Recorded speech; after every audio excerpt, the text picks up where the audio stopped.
Всем привет! My name is Anastasia and welcome to the second video on Russian verbs in the present tense. In the previous lesson we talked about the first conjugation, namely the verbs that end in at, for example, думать, to think, or работать, to work. In this video we're gonna focus on the second conjugation. So let's get started. Verbs that belong to the second conjugation typically end in it or yet. For example, смотреть, говорить, сидеть, верить. Let's try and conjugate the verb говорить. Probably remember from my previous video that the first thing we need to do is to find the stem. In order to do this, in the second conjugation, you have to drop the last three letters. The infinitive is говорить. We remove the last three letters and get the stem, говор. Now to this stem we're gonna add the personal endings, which are really similar to the ones in the first conjugation. Let's start. Я говорю. Я говорю. The stem is говор and the ending is you. Ты говоришь. Ты говоришь. Он, она, оно говорит. Он, она, оно говорит. Мы говорим. Мы говорим. Вы говорите. Вы говорите. Они говорят. Они говорят. One more verb. Верить. Я верю. Ты веришь. Он, она, оно верит. Мы верим. Вы верите. Они верят. One more verb. Смотреть. Я смотрю. Ты смотришь. Он, она, оно смотрит. Мы смотрим. Вы смотрите. И они смотрят. So this is the pattern. Now, there is one thing you need to pay attention to. According to Russian spelling rules, after g, k, zh, sh, ch, sh, the letter u is replaced by the letter u, and the letter ya is replaced by the letter a. Let's take a look at the verb учить, namely the first person singular and the third person plural. Я учу, они учат. The stem уч ends in ch, and the rule doesn't allow us to use the letters u and ya after it, so we have to replace them with u and a respectively.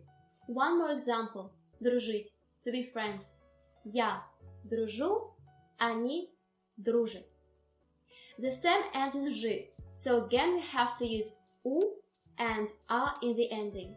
This rule may seem complicated, but in fact you're going to use it in other parts of the language, so you'll easily memorize it. Now let's take a look at one very important feature of second conjugation verbs. This feature is connected with the mutation of the consonant in the first person singular, that is the ya form. For example, the stem of the verb любить is люб, but in the first person singular it slightly changes. Я люблю. As you can see, here the stem is любил. Pay attention that this mutation happens only in the first person singular. There are several types of mutation, and today we're going to learn the most common of them. Type number 1. If the stem ends in b, v, m, p, we add l before the ending. For example, the same verb, любить. The stem is люб, but in the first person singular we have to add l before the ending. Я люблю. I love. Я люблю тебя. I love you. Another verb, ставить. Я ставлю. Я ставлю. Ставить means to put something in a vertical position. For example, я ставлю вазу на стол. I'm putting a vase on the table. The next verb, кормить. To feed. Я кормлю. Я кормлю собаку. I'm feeding the dog. The next verb, тупить.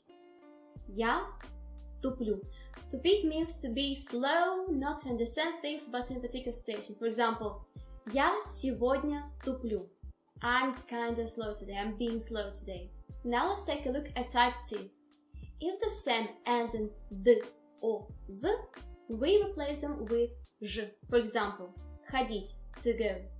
Я хожу. Here we also use the ending у after the letter ж.